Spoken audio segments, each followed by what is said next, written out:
A warm welcome to the world today. I'm Joke Rogers. Here's what's coming up on the program.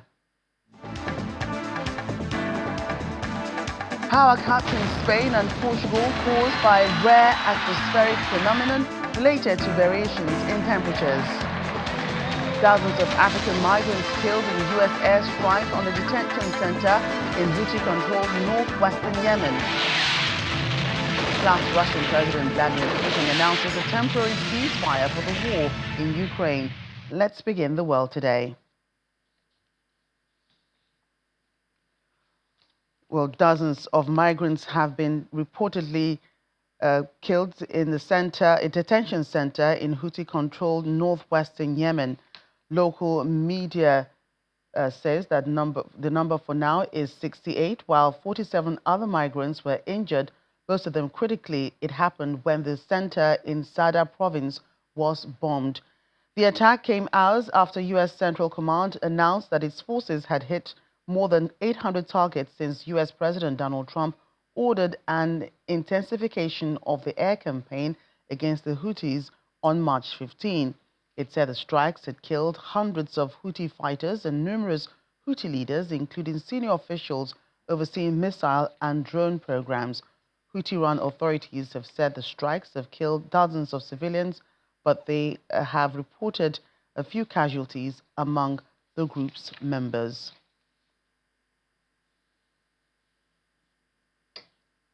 Well, it feels like someone turned up the heat in Spain and Portugal, now entering the summer months following a massive power cut in large parts of the countries. According to the Portuguese electricity operator, the outage was caused by a rare atmospheric phenomenon related to variations in temperatures. Traffic lights are down in Portugal, apart from many homes. The metro is also down in Lisbon, and Porto is closed. There have also been long queues at cash points. Over in Spain, the mayor of Madrid has warned people to stay off the roads and only call emergency services if it's truly urgent. The head of the electricity network there says restoring power could take between 6 to 10 hours. French grid operator RTE is helping to supply Spain's electricity network and has already supplied 700 megawatts of Spanish consumption, and it will increase aid as soon as the Iberian grid can receive it. There's no current impact in France, and that's according to the company. And just a while ago, Spain's power company said voltage has been restored in certain substations in areas of the north, south, and west of the country. The European Council President Antonio Costa has ruled out any possibility of cyber attack at this point.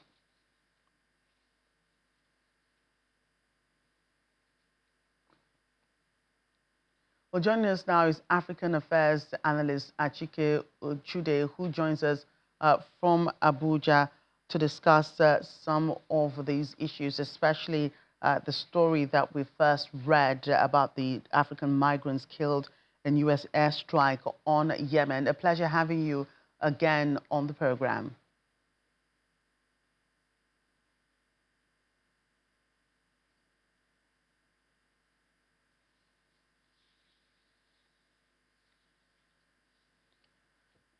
We'll get through to Aik in a moment. We'll come back to that story. In the meantime, Pope Francis was buried on Saturday in a service witnessed by tens of thousands of people, including world leaders. Now, the Cardinals have the grave responsibility of electing a new pope.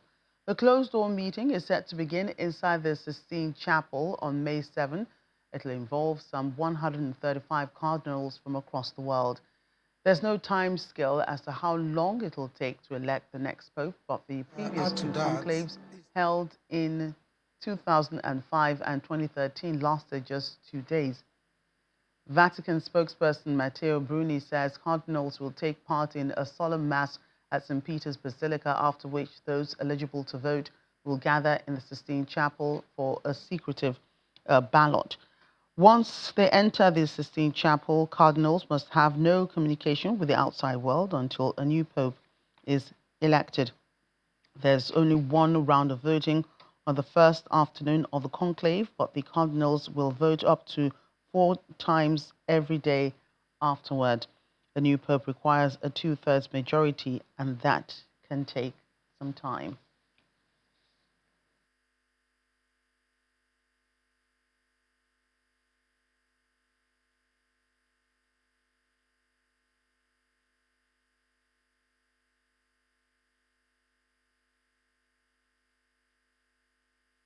Well, the first cardinal from Mali, Jean Zerbo, says the new pope has to be decided by God and be a pope for everyone, not just Africa, but for everyone. Speaking to reporters outside St. Peter's Basilica on whether the next pope will be conservative or progressive, well, he said he doesn't like division, conservative or not good. A man is rich sometimes if this aspect of his life comes out, but do you see this speciality in classifying a man? No, we're always on the move. Cardinal Christoph Schonborn from Austria says the Church is committed to the progress of Pope Francis' work.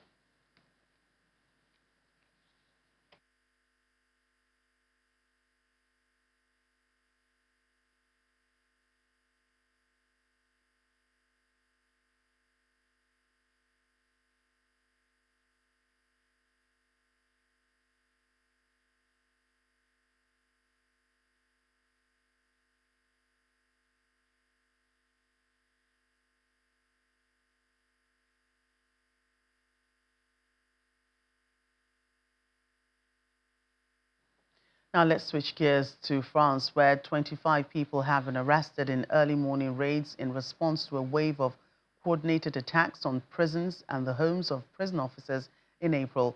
Raids are taking place across the country on Monday, including the capital Paris, Marseille and Bordeaux in the south, and the city of Lyon. French Justice Minister Gerard Darmanin has suggested the attacks are the work of gangs who are retaliating against a new government crackdown on drug trafficking. The most serious incidents took place over the course of 5 nights earlier this month, with vehicles being set alight and 2 prisons being targeted by gunfire in what Mr. Darmanin described as terrorist attacks.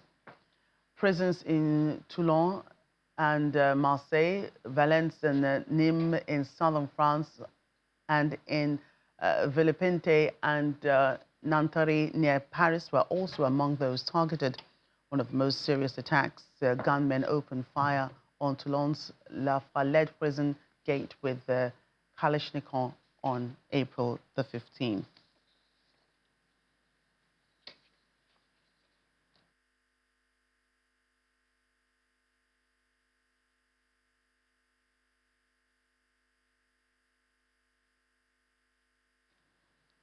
As we reported earlier, dozens of migrants were reportedly killed in a U.S. airstrike on a detention center in Houthi-controlled northwestern Yemen. Local media say the number for now is 68, while 47 other migrants were injured, most of them critically, in what happened when the center in Sada province was bombed. The attack came hours after U.S. Central Command announced that its forces had hit more than 800 targets since U.S. President Donald Trump ordered intensification of the air campaign against the Houthis on March 15. It said the strikes had killed hundreds of Houthi fighters and numerous Houthi leaders, including senior officials overseeing missile and drone programs. Houthi-run authorities have said the strikes have killed dozens of civilians, but they have reported few casualties among the group's members.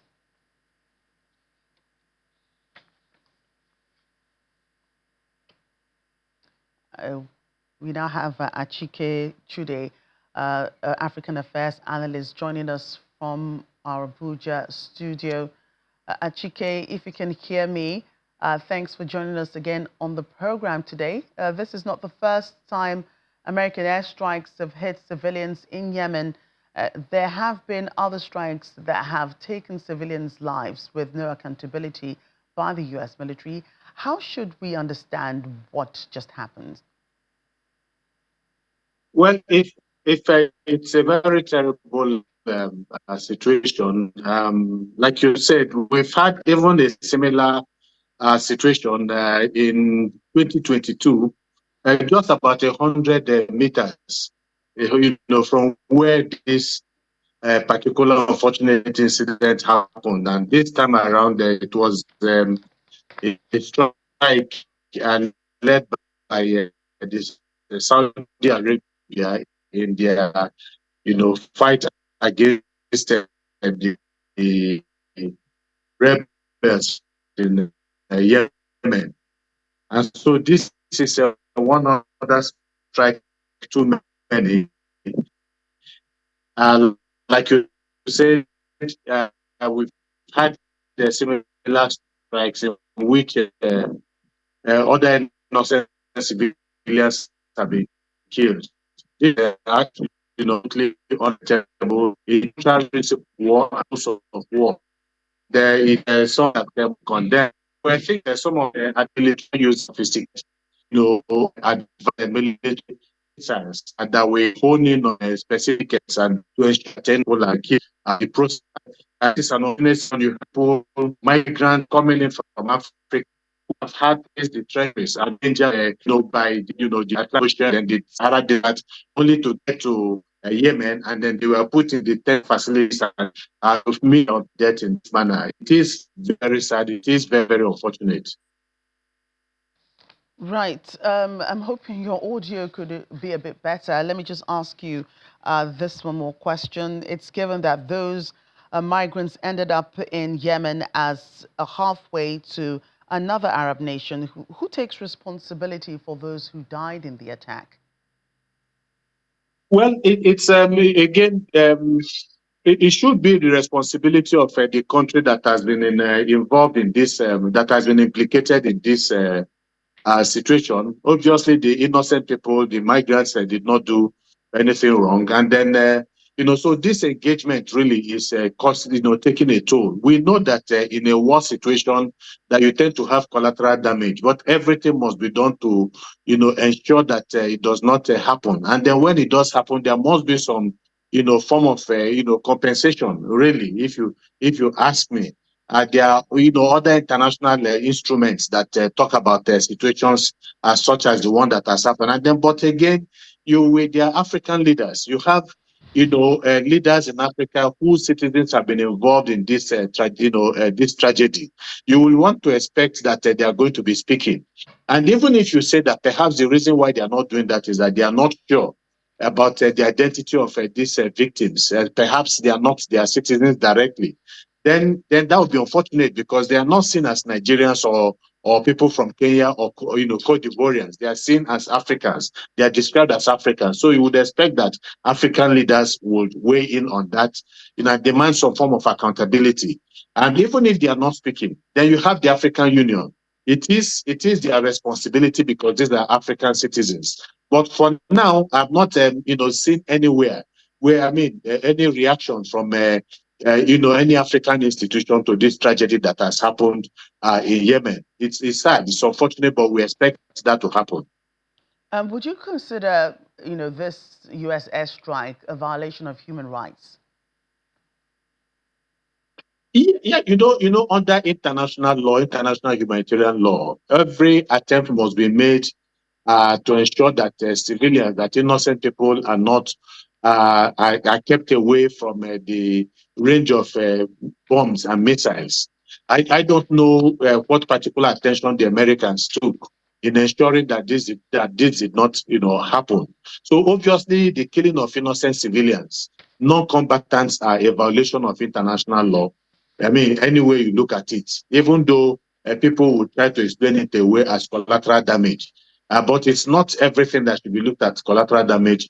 The aggressors or the people that are involved in this must go the extra mile to ensure that civilians are not targeted and that they are not victims of their bombings and their missile attacks. I don't know how much care has gone into this because again, apart from what happened in 2022, we've had similar instances in the past few weeks where innocent people were perhaps not deliberately targeted. I don't think they were deliberately targeted, but there must be some level of responsibility, of acceptance of responsibility by the United States over this particular attack. And this brings up the dangers of illegal migration. The reason these migrants are even out of their country in the first place because they deem that things are not working back home. So far, we have not heard a word from African leaders about this. Is this story being ignored on purpose, do you think? No, it's this is the bottom. I mean, you just hit the nail on the head. This is a root, of these are the root of the crisis. This is why all of these people are taking very dangerous routes, knowing the implication, knowing that some of them might not even survive this attempt to flee from their countries. And so you will think that this would be a matter of urgent priority, by African political leadership, because it is a shame on the continent that their citizens do not find any comfort in their homes, in their countries. But they feel that as bad as it is, even in those other places, even in spite of the discrimination that is going on in those places, the fact that some of these places they are going to, that their citizens are intolerant of the presence of foreigners, but they are still willing to face all these inconveniences, and they attach dangers in order to you know, run away from their country, from their countries. That tells you, I gives you an idea of how bad, how terrible the situation is. That they prefer the perils that are that are involved in going to these other countries rather than the perils that are at home. So it's something that you think that African political leadership should sit down and begin to think seriously about how to solve the problems at home that are leading to the flight of their citizens from their countries. I'm not sure they're doing it, because here in Africa, you still have leaders going for medical treatment abroad. You still have a lot of them sending their children to schools, abroad. Once you do not tackle some of these issues, then you're going to keep on having, Africans endanger themselves to the perils of the sea and the desert, and countries like war-torn countries like Yemen. And it is sad that they prefer the discomfort of going to those places than the discomfort of their home countries. But the Houthi-run government in Yemen still proves a problem in the fight against terrorism, which is what the U.S. military is trying to do. Would they be justified for the killings? No, no, it cannot. I mean, there is no. Denegiwa used to say that any life lost in an act of violence is like a million lives lost in a pogrom. Life is sacred, and so every attempt must be done to ensure that these people are protected, that they are kept safe. And so there is no excuse really, whether they are fighting terrorism or not, because again, the Houthis feel that, they have said that they are fighting for, the freedom of Gaza and all that. But you also know that the problem predates even the situation in Gaza. This problem has lasted for about 11 years before the September 7th attack in Israel in 2023, which actually has led to this present impasse, or this present situation in Yemen. And so it's not exactly true. But whichever way, I think every attempt must be made to ensure that civilians do not continue to bear the brunt of these, attacks. It's most unfortunate. It's a tragedy, and I think that speaks a volume about the sanctity of and the value of human life, and not just in Africa, but in all over, even in the so-called advanced countries, because some of these atrocities are happening, either with the use of their bombs, and I think it's something that they need to sit back and look for ways to perhaps engage in a way that will not endanger civilian lives. Right. African Affairs analyst Aik Chud, thank you so much for your time today. He joined us from Abuja, the nation's capital. It's been a pleasure. Thank you. Russian President Vladimir Putin has announced a temporary ceasefire for the war in Ukraine. The Kremlin said the ceasefire would run from the morning of May 8 until May 11, which coincides with victory celebrations to mark the end of World War II. In response, Ukraine's Foreign Minister Andriy Sybiha called for an immediate ceasefire lasting at least 30 days. The White House says that while U.S. President Donald Trump, who has been attempting to broker a truce between the two sides, wants to see a permanent ceasefire, the Kremlin announced a similar 30-hour truce over Easter. But while both sides reported a dip in fighting, they accused each other of hundreds of violations. Ceasefires have been attempted more than 20 times in Ukraine. All of them failed eventually, and some within minutes of going into effect. The most recent one over Easter was very limited in scope and only resulted in a slight reduction in fighting, with both sides accusing each other of violating the truce. And for the first time ever, North Korean authorities have confirmed that they sent troops to fight for Russia against Ukraine. This is contained in a report by the Pyongyang military claiming that its soldiers helped Russian forces completely liberate the Kursk border region following an order by leader Kim Jong-un. This announcement comes just 2 days after Russian Chief of Staff Valery Gerasimov praised the heroism of North Korean troops, the first time Moscow has publicly acknowledged their involvement.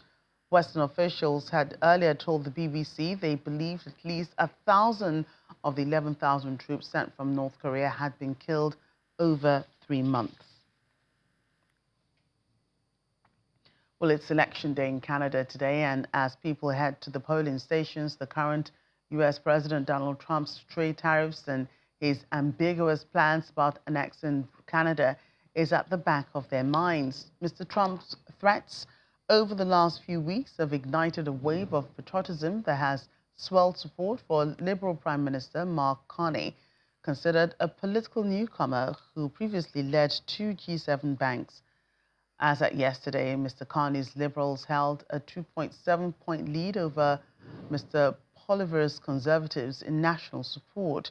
Mr. Trump re-emerged as a campaign factor last week, declaring that he might raise a 25% tariff on Canadian-made cars because the U.S. does not want them. He said earlier he might use economic force to make Canada the 51st U.S. state. Well, many in Vancouver will also be heading to the polls with prayers and thoughts for the victims of the car ramming attack on Sunday, in which at least 11 people were killed, including a 5-year-old girl. Police still have in their custody a suspect now identified as 30-year-old Kaiji Adam Low. He appeared in court on Sunday and was returned to custody. The attack happened as the Filipino community celebrated the Lapu-Lapu Day Festival, which was attended by up to 100,000 people.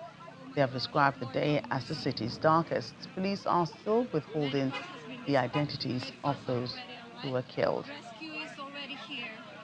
I want to extend my sincere condolences to the victims, their families, and loved ones, and to everyone who has been impacted by this senseless, heartbreaking act of violence. This is the darkest day in our city's history.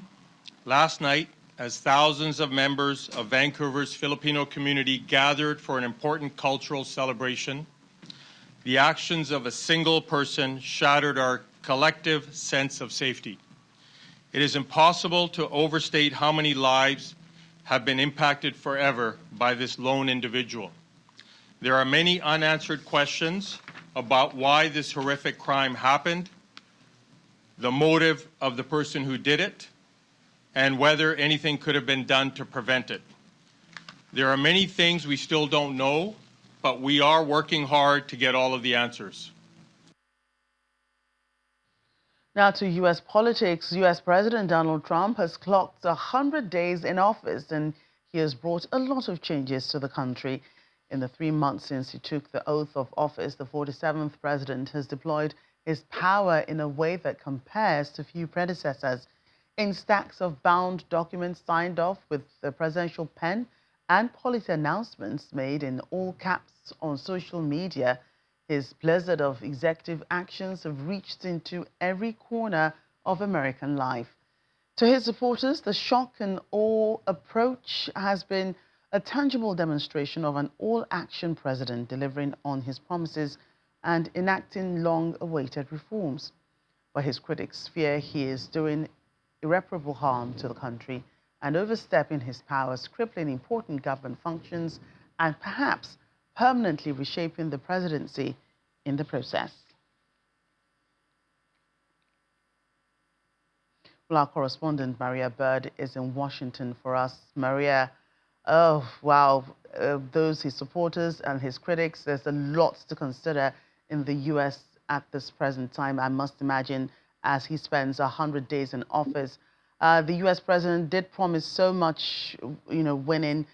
People would be tired of winning. Do Americans feel the winning has started?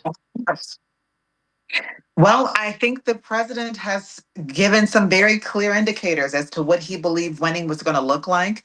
I think those who were strong supporters of his are feeling like there are some major wins. The wins were focused on immigration reform, they were focused on securing the borders, they were focused on some of those very clear things that he's been speaking about throughout his campaign. And as soon as he went into office, he started with executive orders. And so that is where I think the winning has been focused.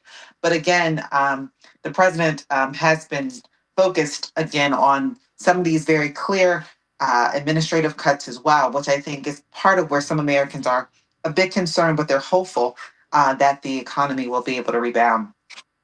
And let's go over a few of the changes made by the Trump administration. One of the most prominent was free speech. It seems the only speech free is the one said in praise of Mr. Trump and on the Truth Media. Uh, what about take us through, what Americans are saying about some of these things. Well, if you think about the things that he's been focused on, and as you said, some of the executive orders and what he's been saying are kind of the preeminent areas. I think Americans are focused on the change. They're focused to see if this change will mean something more for Americans. They know that there is a heavy need in being able to provide jobs and stabilizing the economy. We know that we've had quite a challenge around immigration. We know the borders have been challenged for quite some time. The question, though, is around some of the way in which individuals are being sent home and some of those challenges that courts are obviously addressing. So Americans are hopeful that things can be right sized for areas that there could be some challenge with, but they're also very hopeful that potentially we could be seeing some relief in the near future for what has been perceived as potential challenges. And what about the ICE crackdowns? Innocent civilians have been deported and there are no assurances of their return. Even international students have been affected.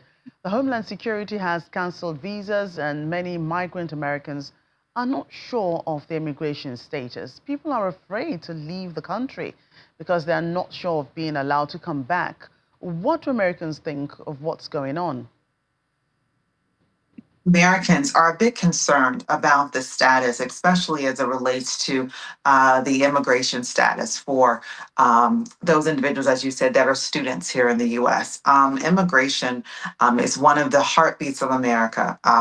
One of the things that most Americans can probably point back to somewhere else where their families are from, and it's not the United States. And so that has been a kind of a bedrock. And so when we think about what's occurring with ICE and some of those who are a bit concerned now about their ability to be able to stay in the country and whether or not they could be seeing themselves sent back to where they were from, even if they are here, which they have perceived were illegally. I think that's something that Americans are concerned to see whether or not they've been able to put programming and things in place to ensure that there are no mistakes on those who are sent back.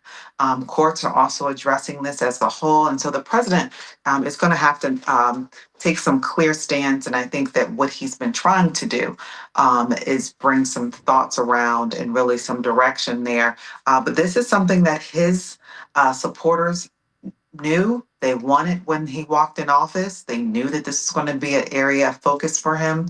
And so those Democrats and other Americans are really trying to find a way to be able to figure out how do we ensure that people are legally are not being illegally sent back home.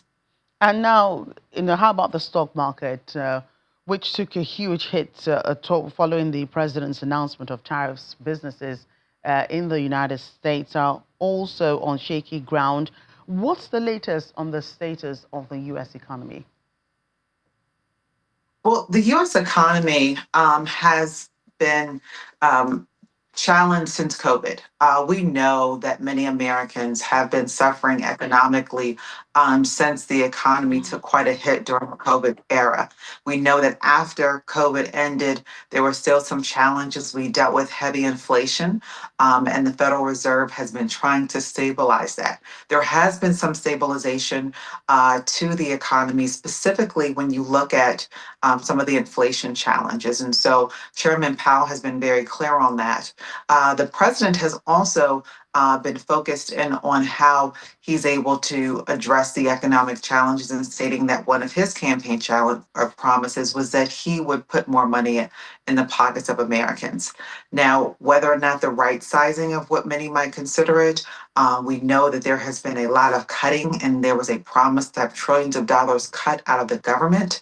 We'll be able to address some of that. But the real question is, where will there be more jobs developed so that people can provide sustainable incomes for their family? And are those tariffs still in place, especially regarding China, since he said he had held talks with President Xi Jinping? Yes. So the tariffs are definitely still in place. What we know that the tariffs are drastically being reduced. I think that is what many are hopeful for. They're hopeful that these reduction in tariffs will actually bring forth some lessening of impact on the American economy, and obviously it's also impacting Chinese economy as well. We know that the U.S. is one of the largest consumers of goods that come out of China. And so the relationship, the trade relationship is key and critical for both countries. So I think the president understands that. His advisors have been advising him on that. And as we can see, that many countries came to the table with the president after he stated the types of tariffs that will be implemented. As the president has stated before, there have been tariffs on the U.S. with other countries for quite some time. He felt as though many of them were unfairly placed upon the U.S., while the U.S. did not have heavy tariffs on them. And so he felt this was a strategy to be able to address that and to right size some of that. And so the hope for many Americans that trade relations will be able to improve because the U.S. has heavily depended upon global trade. And then there has been some infighting or reported infighting amongst members of the Trump administration and rumors of a possible departure, exchange of works between Secretary of State Marco Rubio and one of his closest advisors, Elon Musk. What's the state of the Trump administration, especially with those two? Well, we know we've heard this from the first cabinet meeting that there were some challenges potentially. We know that Elon Musk is not a traditionalist when it comes to running governments, and we know that that was part of his the president's interest in having him was because he has run companies. He has one of the largest companies in America in the global history with the building of Tesla, and so I think his thought was around him being able to restructure the organization, especially with the federal government. Now, that has obviously caused some challenge potentially with many of the cabinet members who are used to administrations where they're able to right size their own administrations, where they're able to manage how in which they bring people on board, the structure of their entities, and this way in which he has been brought on as a Department of Efficiency, which is very new for the U.S. government. We've never had one of these. DOGE is a new office.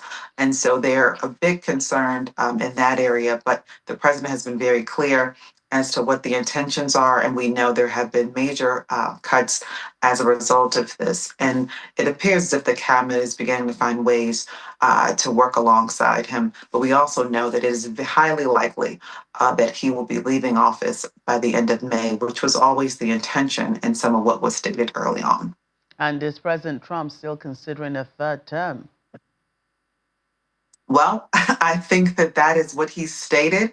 I don't know how that's going to move forward because we know that the U.S. is very heavily structured on the way in which we elect presidents. And so I am not sure if that will be something that's moved forward, but we know that he did state that, and I don't think he has turned back on that statement. Right. Thanks again, Maria. Yeah.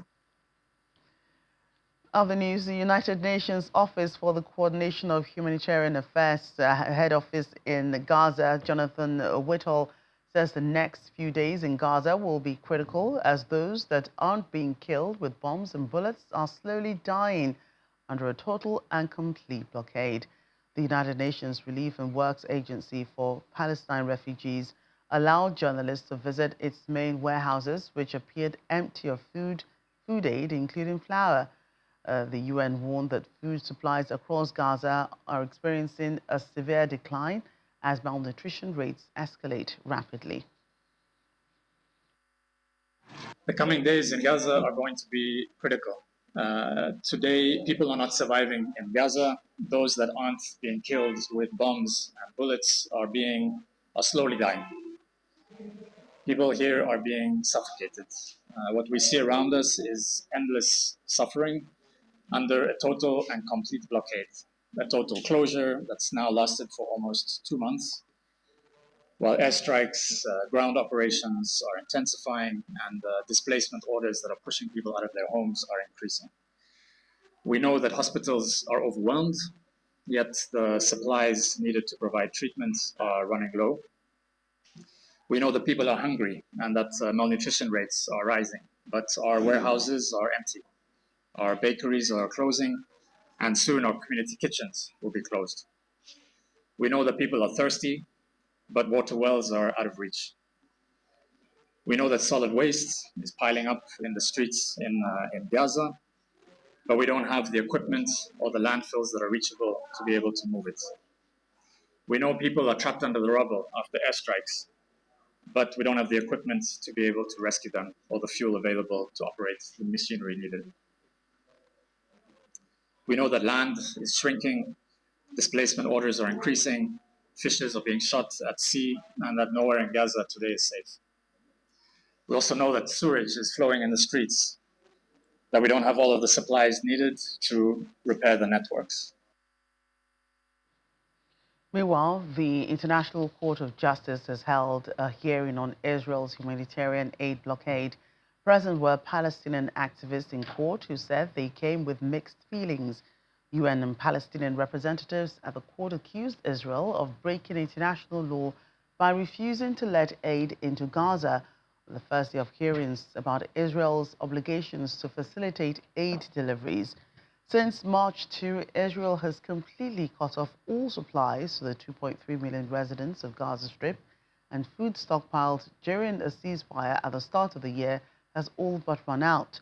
At the opening of the hearings at the UN's top court, the UN's legal counsel said Israel had a clear obligation as an occupying force to allow and facilitate humanitarian aid for the people in Gaza.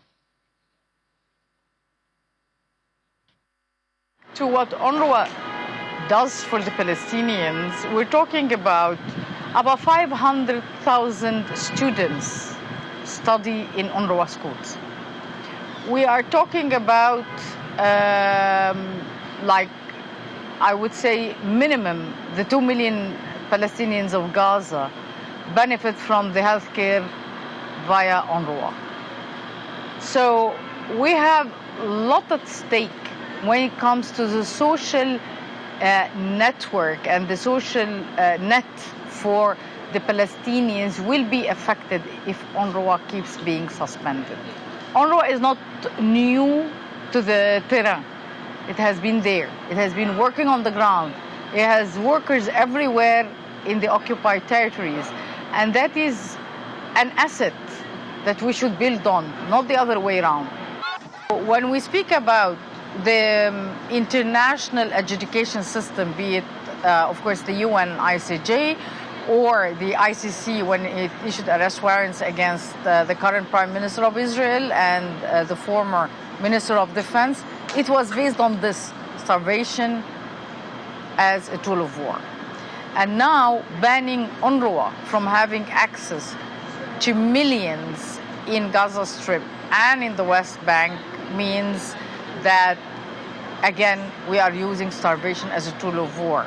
That is apart from, of course, the other work UNRWA does on the ground, from education and health services for the Palestinians and their children. In the meantime, Israel carried out an airstrike on Beirut's southern suburbs on Sunday after ordering an evacuation of a building that it said was being used by the Iranian-backed group Hezbollah. The attack occurred despite a ceasefire that came into force 5 months ago, which put an end to the conflict between Israel and the militant group. Israel said it had targeted a Hezbollah store of precision-guided missiles that poses a threat to the state of Israel and its civilians. The Lebanese presidency condemned the strike and called on the US and France, who brokered the ceasefire in November, to press Israel to cease its attacks on the country. The attack marks the first time in almost a month that Israel has struck Beirut's southern suburbs called Dahiyeh, where Hezbollah is based. This will put further pressure on the ceasefire. Despite the deal, Israel has struck targets it says are linked to Hezbollah almost every day. The Israeli government has said it will respond to any perceived threats from Hezbollah. Well, mourning turned to anger after a huge blast at Iran's largest commercial port killed at least 40 people and injured more than 1,000. The explosion happened on Saturday morning at Said Rajeh port. Many people rushed to hospitals up and down the country to give blood. A day later, fires were still blazing as a thick black cloud of toxic chemicals hangs over the surrounding area. People in nearby towns and cities have been told by the health ministry to stay indoors until further notice and wear more protective clothing. CCTV footage obtained from Iran's Shahid Rajeh port shows the moment the fire erupted on Saturday, triggering a massive explosion which claimed at least 40 lives and injured over 1,000 people. Shahid Rajeh is the country's largest commercial port near the southern city of Bandar Abbas. It blew out windows and roofs of nearby buildings and destroyed cars. Residents reported fleeing the impacts of the blast up to 50 kilometers away. There were at least 3 areas ablaze following the explosion. Authorities say the fire was the result of improper handling of a shipment of solid fuel intended for use in Iranian ballistic missiles. Some media reports quote eyewitnesses saying the explosion occurred after a fire broke out and spread to unsealed containers storing flammable materials.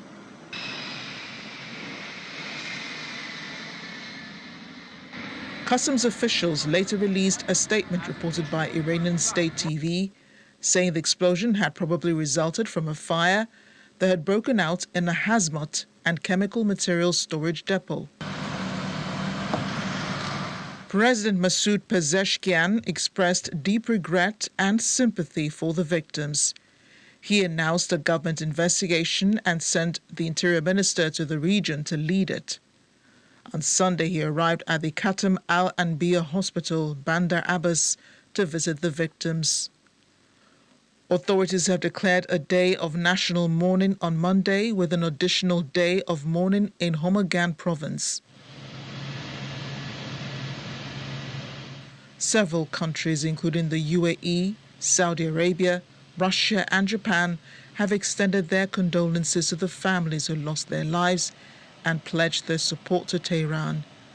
Saturday's explosion coincided with the latest round of negotiations between Iranian and U.S. officials on Iran's nuclear program, with U.S. President Donald Trump aiming to make a deal that will prevent Tehran from gaining nuclear weapons. The talks this year have marked the first high-level engagement between the U.S. and Iran since 2018, when Trump in his first term pulled out of a previous deal to restrict Iran's nuclear activities and reinstate economic sanctions. The federal government is working on remuneration for staff at the Nigerian diplomatic missions around the world. The government is also working to ensure the embassies receive enough for day-to-day business of representing the country in the diaspora. These are the submissions of Senior Special Assistant to the Nigerian Presidency on Foreign Affairs and Strategy, Mr. Ademola Oshodi. He was a guest on our Foreign Affairs program, Diplomatic Channel. something again that is going through the appropriation department. The budget for 2025 has allocation for funding for the diplomats, for the missions, for the ambassadors, and I think we should just be patient enough to hopefully things will change when the budget is executed and issues will be resolved. But one of the things I say that commend the diplomats Nigerian diplomats around the world on the great work they're doing in highlighting the Nigeria and the reforms of President Bola Ahmed Tinubu. As a tremendous amount of investments have come into this country, tremendous amount of attention towards Nigeria, our soft power abilities, providing, for instance, promoting our musicians, our movies, Nollywood, our athletes. There's one time I was in Ethiopia, and everybody was just talking about how the Nigerian mission, provided an exhibition that showcased, Nigerian Afrobeats. So the positiveness of Nigeria is definitely been portrayed and promoted by these diplomats. So, and I do commend them for the great work, and ensure that hopefully things will be much easier for them as the time go on.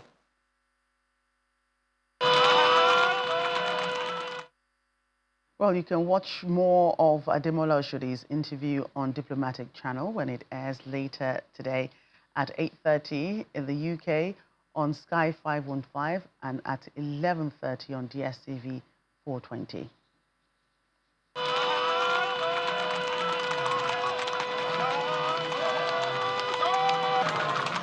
We end the program in the saddles. Well, saddle up, everyone. We're in Chile now for the Quasimodo Festival, a unique event steeped up in tradition which features a horseback procession and is one of the most important Catholic events in the country.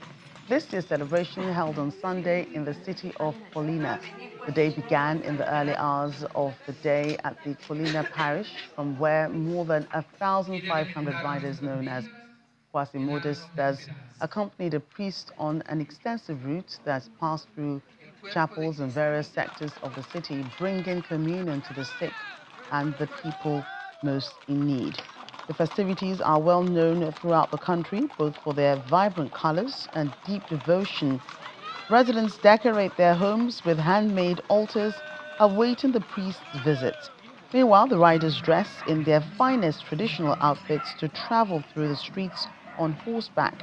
The Quasimodo brings the Eucharist to the sick and elderly who were unable to receive communion during the Holy Week, through a horseback procession that also includes decorated carts. This tradition, which some historians trace back to the 16th century, is celebrated every year on the first Sunday after Easter and is deeply rooted in rural Chile.